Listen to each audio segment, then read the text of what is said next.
రాజ్, మాయ పెళ్లి కోసమైతే ఇంట్లో ఉన్న వాళ్ళందరూ అయితే అన్నీ రెడీ చేస్తూ ఉంటారు. ఇంతలో అక్కడ ఉన్న పెళ్లి మండపాన్ని కూడా రెడీ చేస్తూ ఉంటారు. అది చూసిన రాజు అయితే చాలా టెన్షన్ పడిపోయి కావ్య దగ్గరికైతే వస్తూ ఉంటాడు. ఇంతలో కావ్య చేతులు పట్టుకొని, "కావ్య, నేను ఇప్పటిదాకా ఎవరిని ఏమీ కోరలేదు. నా జీవితంలో ఎలాంటి నిర్ణయాలైనా సరే నేనే తీసుకునేవాడిని. నా సొంత నిర్ణయాలు నేనే తీసుకొని అన్నీ నేనే చూసుకునేవాడిని. కానీ ఈసారి ఎందుకో భయమేస్తుంది. నాకు చాలా భయంగా ఉంది. ఎందుకంటే ఈ ఆపద నుండి గట్టెక్కించే వాళ్ళు ఎవరూ నాకు కనిపించటం లేదు. నువ్వు తప్ప" అని చెప్పేసైతే అంటూ ఉంటాడు. ఆ మాటలు వినగానే అక్కడ ఉన్న కావ్య అయితే చాలా దీనంగా అయితే రాజునైతే చూస్తూ ఉంటుంది. ఇంతలో అక్కడ ఉన్న కావ్యను చూసి అక్కడ ఉన్న రాజు అయితే, "కావ్య, నువ్వే ఎలాగైనా ఈ ఆపద నుండి నన్ను గట్టెక్కించు. నేను ఆ పెళ్లి చేసుకోవడం నాకు అస్సలు ఇష్టం లేదు. ఆ మాయ అసలు మాయ కాదని కూడా నాకు తెలిసింది కదా" అని చెప్పేసైతే అంటూ ఉంటాడు. ఆ మాటలు వినగానే అక్కడ ఉన్న కావ్య అయితే, "మీకెందుకండి, మీరు ప్రశాంతంగా ఉండండి. అన్నీ నేను చూసుకుంటాను కదా.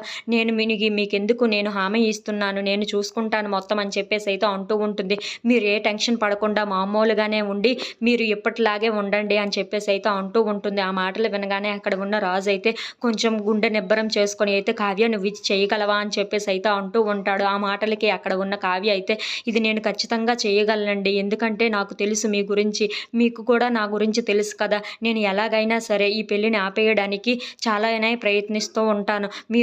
మీరు అయితే ఎవరికీ అనుమానం రాకుండా అయితే మీరు ఉండండి. మీకెందుకు, నేను చూసుకుంటాను కదా మొత్తం" అని చెప్పేసైతే రాజుని చూసి కావ్య అంటూ ఉంటుంది.